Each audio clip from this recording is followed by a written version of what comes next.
खरात याच्या नाशिकमधल्या ओकस कार्यालयामध्ये देखील ईडीकडून सध्या झाडाझडती सुरू आहे आणि अशोक खरातच्या आर्थिक गैरव्यवहाराच्या प्रकरणाची ईडीकडून चौकशी केली जाते आहे। इथला आढावा घेतलाय आमच्या प्रतिनिधींनी।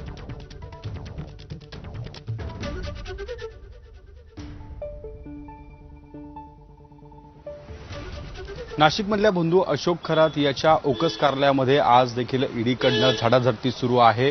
गेल्या काही वेळापासून या ठिकाणी ईडीचं पथक दाखल झालेलं आहे आणि ज्या अशोक खरात प्रकरणामधील आर्थिक गैरव्यवहार प्रकरणाची जी माहिती आहे ती ईडीकडनं घेतली जाते। याआधी देखील बंधू अशोक खरात याच्या नाशिकमधल्या तृप्तबाला या निवासस्थानी देखील ईडीकडनं झाडाझडती करण्यात आलेली होती आणि आता त्यानंतर आपण बघतो या ठिकाणी जे ओकस कार्यालय आहे या ओकस कार्यालयामध्ये देखील ईडीकडनं जे आहे ती संपूर्ण चौकशी ही केली जाते आहे। आतमध्ये काही महत्त्वाचे कागदपत्र जे आहे ते ईडीच्या अधिकाऱ्यांच्या हाती लागल्याची माहिती मिळते आणि हे जे कागदपत्र आहे ते मालमत्ता संदर्भातली असल्याचं देखील त्या ठिकाणी आपल्याला पाहायला मिळत आहे। आणि एकूण या सर्व संदर्भामध्ये जर पाहिलं तर ज्या बंधू अशोक खरातने अनेकांना लाखो रुपयांना जो गंडा घातलेला आहे किंवा इतर ज्या प्रॉपर्टी संदर्भातले पुरावे आहेत तेच या ओकस कार्यालयामध्ये असल्याचं पाहायला मिळते आणि त्या अनुषंगाने ईडीचा जो तपास आहे तो सुरू झालेला आहे। आणि या सगळ्या संदर्भामध्ये आपण बघतो या ठिकाणी ईडीकडनं काही महत्त्वाचे कागदपत्र या इथे जप्त केले जाणार असल्याची देखील माहिती मिळते आहे।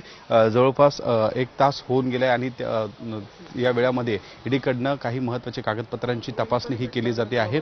या ओकस प्रॉपर्टी कार्यालयामध्ये काही जमिनींचे खरेदी व्यवहार जे आहेत ते खरेदी विक्रीचे व्यवहार या ठिकाणी होत होते आणि त्या अनुषंगाने काही महत्त्वाचे कागदपत्र जे आहे सोबत या बंधू अशोक खरात सोबत जे काही मालमत्ता संदर्भामधले भागीदार आहे त्यांची देखील माहिती जी आहे ती या ठिकाणी घेतली जाते आहे। आणि एकूणच या सगळ्या ओकस कार्यालयामध्ये या ठिकाणी ईडीच्या पथकाकडनं काही महत्त्वपूर्ण कागदपत्रांमधून नेमकं काय समोर येतं हे बघणं देखील आता तितकंच महत्त्वाचं असणार आहे। कॅमेरामॅन मंगेश सुरवणेसह शुभम बोडके, एबीपी माझा, नाशिक।